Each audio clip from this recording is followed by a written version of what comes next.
तो दोस्तों आज मैं एक्सप्लेन करूंगा ब्लड लस्ट ब्यूटी नाम की एक इंडोनेशियन हॉरर ड्रामा मूवी को, जो कि काफ़ी इंटरेस्टिंग काफ़ी डिफरेंट टाइप की एक मूवी है। उम्मीद करता हूं कि आपको देखने में काफ़ी मज़ा आएगा। ये अब बिना किसी देरी के चलते हैं सीधा वीडियो की तरफ।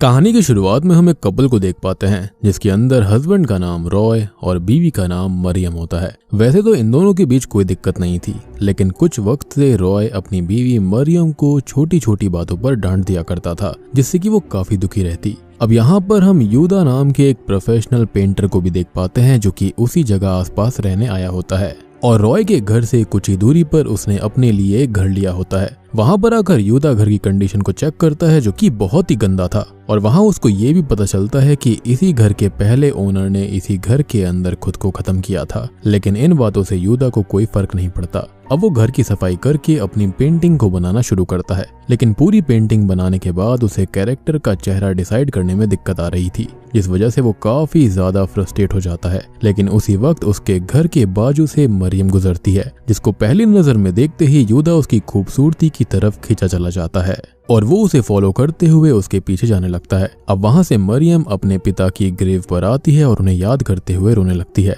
उसी दौरान यूदा चुपके से मरियम की स्केच बनाने लगता है, जो कि मरियम देख लेती है, जिसके बाद यूदा उसको समझाता है कि उसे अपनी पेंटिंग के लिए एक मॉडल की जरूरत है और मरियम उस चीज के लिए बिल्कुल परफेक्ट है।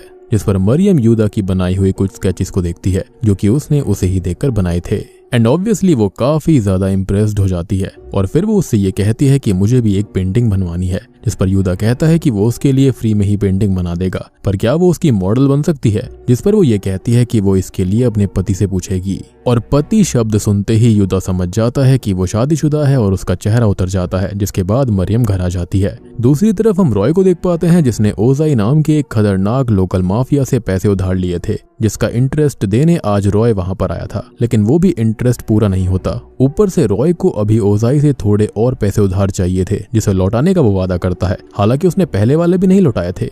जिस पर पहले तो ओजाई उसे उसके पुराने लोन के बारे में बताता है और फिर कहता है कि तुम अपनी वाइफ के बदले लोन ले सकते हो, क्योंकि ओजाई ने सुना था कि रॉय की बीवी काफी यंग और क्यूट थी। लेकिन रॉय इस बात पर कहता है कि मेरी बीवी को इन सब चीजों से बिल्कुल दूर रखो। जिस पर ओजाई गुस्से में उसे दूसरे लोन के पैसे और पेपर्स देता है और उन पेपर्स पर उसके साइन करवा लेता है, जिसके हिसाब से अगर रॉय ने पैसे समय पर नहीं लौटाए तो उसे ओजाई का कहना मानना होगा और मरियम को उसे सौंपना होगा। यहाँ पर अब ओजाई रॉय से ये भी कहता है कि ये मेरे पैसे नहीं हैं, बल्कि मेरे से भी ज्यादा खतरनाक किसी दूसरे माफिया के पैसे हैं, इसलिए तुम्हें इसे समय पर लौटाना होगा, नहीं तो उसके साथ साथ वो भी मारा जाएगा। अब रॉय यहाँ से घर आ जाता है, जहाँ पर मरियम उससे पूछती है कि उसे अपने पिता और उसकी एक कंबाइंड पेंटिंग बनवानी है। जिस पर रॉय कहता है कि अभी वो लोग फालतू खर्चे नहीं अफोर्ड कर सकते, लेकिन मरियम बताती है कि वो पेंटिंग उन्हें फ्री में मिल रही है। जिस पर ऑब्वियसली रॉय पेंटिंग बनवाने के लिए मान जाता है। अब अगले ही दिन से मरियम यूदा की मॉडल बन जाती है और दोनों में काफी बातें होने लगती हैं।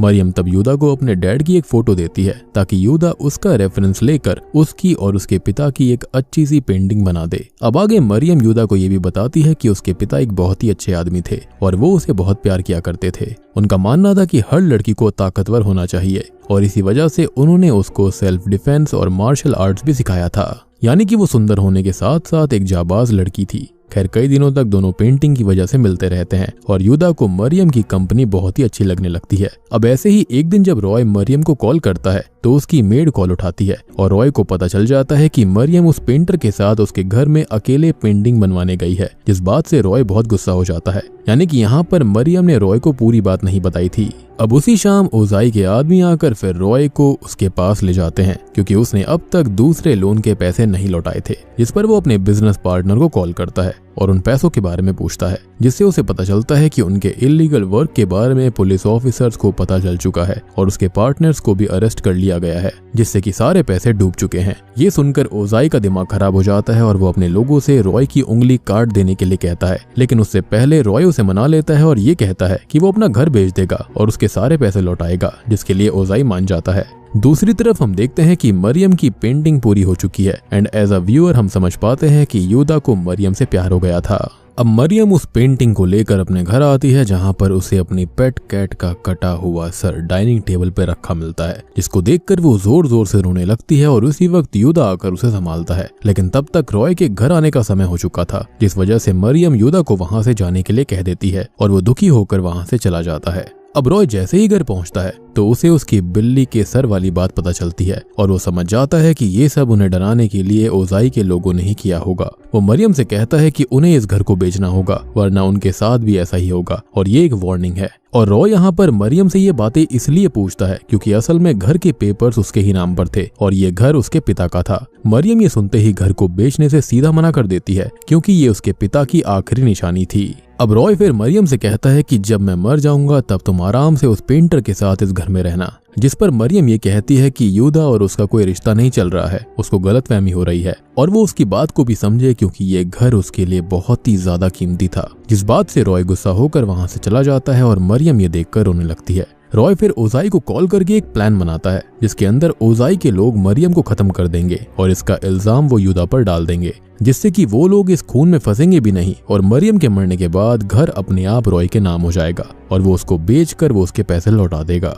अब आगे ओजाई अपने लोगों को मरियम और यूदा को किडनैप करने के लिए बोलता है और तब हम रॉय को देख पाते हैं जिसे अपने और मरियम के पुराने मोमेंट्स याद आने लगते हैं कि कैसे उन्होंने शादी की, रॉय ने कैसे उसे प्रपोज किया था और दोनों एक दूसरे से कितना प्यार करते थे। अब ये चीज रॉय को थोड़ी देर से समझ में आती है कि वो मरियम के साथ कितना गलत करने की सोच रहा था। रॉय तभी ओजाई को कॉल करके कहता है कि उन्हें अपना प्लान कैंसिल करना होगा, वो ऐसा नहीं कर सकते और वो उसके पैसे लौटा देगा, बस वो उसकी बीवी को टच ना करे। जिस पर ओजाई मान तो जाता है लेकिन कॉल कट करते ही वो अपनी हैवानियत शुरू कर देता है। वो अपने लोगों से कहकर मरियम की गंदी फोटोज निकलवाता है और उसके लोग मरियम के साथ गलत काम भी करते हैं, पर किसी तरह से मरियम कुछ देर बाद खुद को उनसे छुड़ा लेती है और अपने सीखे हुए सेल्फ डिफेंस के जरिए कुछ देर तक खुद को बचाए रखती है, जिसके बाद वो वहां से भाग जाती है। यहाँ पर एक और बहुत अजीब सीन हम देख पाते हैं कि यहाँ पर ओजाई यूदा का रेप करने की कोशिश कर रहा था। मे बी ओजाई गे था।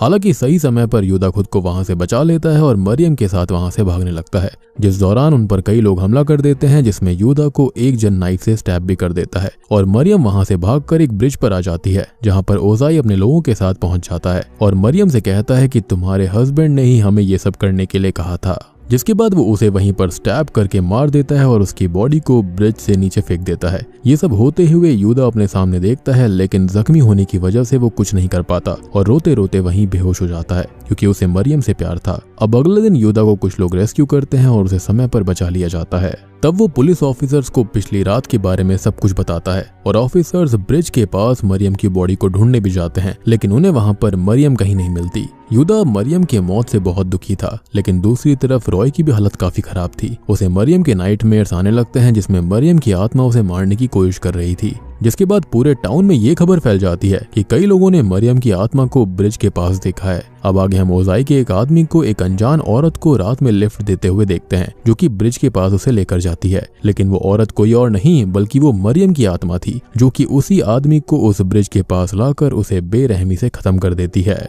और ऐसा ही मरियम की आत्मा ओजाई के और गैंग मेंबर्स के साथ करती है और उनकी भी जान लेती है। अब यहाँ पर हम यूदा को देख पाते हैं जिसे भी सपने में मरियम के डरावने नाइटमेयर्स आने लगे थे जिसमें मरियम उसे मारने की कोशिश कर रही थी, जिससे कि यूदा बहुत डर जाता है और इसके बारे में अपने जान पहचान वालों को बताता है, जिससे उसको पता चलता है कि अगर किसी का खून हुआ हो तो उसकी आत्मा बदला लेने जरूर आती है। लेकिन इस बात पर यूदा को भरोसा नहीं होता क्योंकि उसके हिसाब से मरियम बहुत अच्छी और इनोसेंट लड़की थी जो किसी को मारने के बारे में सोच भी नहीं सकती। खैर अब ओजाई के उन मरे हुए दोनों आदमियों की बॉडी ब्रिज पर लटकी हुई दिखाई देती है जिसे देखने के लिए एक ही समय पर यूदा और रॉय वहां पर आते हैं, लेकिन रॉय तब यूदा को देखकर वहां से चला जाता है। अब ओजाई को जब अपने लोगों की मौत के बारे में पता चलता है तो वो ये कहता है कि मुझे भूत प्रेतों पर भरोसा नहीं है, लेकिन अगले ही दिन मरियम की आत्मा ओजाई के और 2 लोगों को जान से मार देती है, जिसमें से एक को तो मरियम बीच में से ही गला काट कर जान से मार देती है। ये सब देखकर ओजाई की हालत खराब हो जाती है क्योंकि अब वो और उसका एक गैंग मेंबर जिंदा बचा था जिसे भी मरियम कुछ देर बाद मार देती है। ओजाई को अब पता चल जाता है कि उसे अपनी जान बचाने के लिए कुछ तो करना होगा। जिसके बाद वो यूदा के पास जाता है और उसे सब कुछ सच बता देता है कि मरियम को मारने के लिए उसे रॉय ने ही कहा था। जिसके बाद यूदा ओजाई को अपने घर पर छोड़कर रॉय को कन्फ्रंट करने जाता है और वहां रॉय खुद को फंसता हुआ देखकर खुद को चोट पहुंचा लेता है और चिल्ला चिल्लाकर ऐसा नाटक करता है कि जैसे यूदा ने उसको मारा हो। फिर दोनों के बीच लड़ाई होने लगती है और वहां पर टाउन के लोग आकर दोनों को रोकते हैं और यूदा को बाहर ले जाया जाता है। यूदा फिर सबसे कहता है कि रॉय ने ही मरियम को मरवाया है, जिसके पास उसका सबूत भी है और वो है ओजाई। अब यूदा फिर सबको अपने घर ले जाता है ताकि ओजाई उनको सच बताए, पर जैसे ही सभी लोग उसके घर पर पहुंचते हैं तो उनको ओजाई की लाश जो होती है वो सीलिंग से लटकी हुई मिलती है, जिसकी हालत बहुत खराब कर दी गई थी। अब सभी उल्टा यूदा के ऊपर शक करने लगते हैं कि शायद उसने ही ओजाई को मारा होगा, लेकिन वो ये कहता है कि वो तो पिछले आधे घंटे से रॉय के यहाँ पर था, तो वो ये कैसे कर सकता है, जो कि बात बिल्कुल सही थी। और इसलिए सब लोग ये सोचते हैं कि शायद ओजाई को भी मरियम की आत्मा ने ही मारा है। अब दूसरी तरफ अगले दिन रॉय को पुलिस सिक्योरिटी मिलती है ताकि यूदा उस पर वापस हमला न कर पाए, लेकिन रॉय को यूदा से नहीं बल्कि मरियम से खतरा था। उसे मरियम की आत्मा घर में भी हॉन्ट करती है, जिससे डर कर वो घर से बाहर आ जाता है, जहां पर उसे एक दूसरा गैंग माफिया बैंग अपनी कार में ले आता है। अब बैंग वही माफिया था जिससे पैसे लेकर ओजाई ने रॉय को दूसरा लोन दिया था, और अब ओजाई जिंदा नहीं है इसलिए वो लोन रॉय को चुकाना होगा। बैंग साथ में रॉय को ये भी धमकी देता है कि अगर उसने उसके पैसे नहीं चुकाए तो वो उसकी माँ और उसके भाई बहन सबको मार देगा, और उसे पता है कि वो लोग कहाँ रहते हैं। जिसके बाद रॉय के लिए पैसे चुकाना अब और भी जरूरी था। हालांकि बैंग इसमें रॉय की मदद करता है और वो अपने गैंग मेंबर के साथ रॉय को ब्रिज पर भेजता है और उनके साथ एक शेमन को भी भेजता है ताकि वो शेमन मरियम की आत्मा को कैद कर ले। लेकिन जब ये तीनों ब्रिज के ऊपर जाते हैं तो शेमन का कोई भी स्पेल मरियम की आत्मा पर काम ही नहीं करता, जिससे कि शेमन वहां से डर कर भाग जाता है क्योंकि उसने ऐसी आत्मा का सामना कभी नहीं किया था। और बैंक का आदमी फिर मरियम की आत्मा पर फायरिंग करने लगता है, जिसके बाद दोनों में काफी ज्यादा झगड़ा होता है, लेकिन अंत में मरियम उसे भी जान से मार डालती है। अब मरियम रॉय को मारने के लिए उसकी तरफ बढ़ने लगती है, लेकिन यहाँ पर पहले ही यूदा आ जाता है और वो मरियम को अब रुक जाने के लिए कहता है। इसके बाद हमें सबसे बड़ा सच पता चलता है और दोस्तों अब यहाँ पर खुलते हैं इस मूवी के असली पत्ते। मरियम की मौत कभी हुई ही नहीं थी और ये मरियम की आत्मा नहीं बल्कि वो खुद थी। उस दिन असल में ब्रिज से गिरने के बाद वो जिंदा थी, जिसके बाद उसने खुद को संभाला, अपने घावों को ठीक किया और ओजाई और उसके लोगों से बदला लेने का फैसला कर लिया। मरियम को पहले से ही सेल्फ डिफेंस और मार्शल आर्ट्स आया करते थे और अपने डैड की सिखाई हुई कुछ टेक्निक से उसने ऐसे वेपन्स बनाए जिससे कि उसने ओजाई और उसके लोगों को दर्दनाक मौत दी। और ये सच यूदा को तब पता चला जब वो उस घर तक पहुंच पाया था जहां से मरियम ये सब कर रही थी, यानी कि यूदा को सच पता चल चुका था। और अब आपको समझ में आया होगा कि उस शेमन के स्पेल काम क्यों नहीं आए थे, क्योंकि मरियम कभी मरी ही नहीं थी, यानी कि वो आत्मा ही नहीं थी, तो स्पेल किस काम के थे। खैर इसके बाद रॉय अपनी गलती के लिए मरियम से माफी मांगता है और ये कहता है कि उसे शक होने लगा था कि वो और यूदा रिश्ते में थे, इसलिए उसने ओजाई को ऐसा करने के लिए कह दिया था और इस चीज के लिए वो उसकी जान भी ले सकती है। और ये कहकर रॉय मरियम के सामने झुक जाता है ताकि वो उसे मार दे, पर मरियम फिर रॉय को माफ कर देती है और कहती है कि बस मुझे मेरा पुराना रॉय वापस चाहिए। जिसके बाद दोनों गले लग जाते हैं, लेकिन तभी बैंक का एक आदमी आकर यूदा पर पीछे से हमला करता है, जिसे मरियम मार देती है। पर इसी का फायदा उठाकर रॉय फिर मरियम को नाइफ से स्टैब कर देता है, धोखेबाज कहीं का। यानी कि वो उसे फिर से मारने की कोशिश करता है ताकि वो उस घर को बेच दे और अपनी फैमिली को बचा ले, क्योंकि मरियम को जिंदा रखकर वो कुछ भी नहीं कर सकता था, वो अपनी फैमिली को खो देता। फिर यूदा अब एक पत्थर लेकर रॉय पर हमला करता है और उसके सर पर कई बार मार मार कर उसकी जान ले लेता है। अब इसके बाद यूदा मरियम को संभालता है, लेकिन तब तक उसकी जान चली गई थी और ऐसे ही मरियम की मौत हो जाती है। अब आगे यूदा मरियम की बॉडी को नदी में बहा देता है और पुलिस ऑफिसर्स के सामने सरेंडर कर देता है, जिसके बाद उसे जेल हो जाती है, यानी कि उसने सारा इल्जाम अपने ऊपर ले लिया था। मेरे हिसाब से यूदा ने ऐसा इसलिए किया क्योंकि उसने रॉय को मारा और अब मरियम के मरने के बाद उसकी नॉर्मल जिंदगी में उसे कोई इंटरेस्ट नहीं था, यानी कि उसकी जीने की इच्छा खत्म हो चुकी थी बिना मरियम के।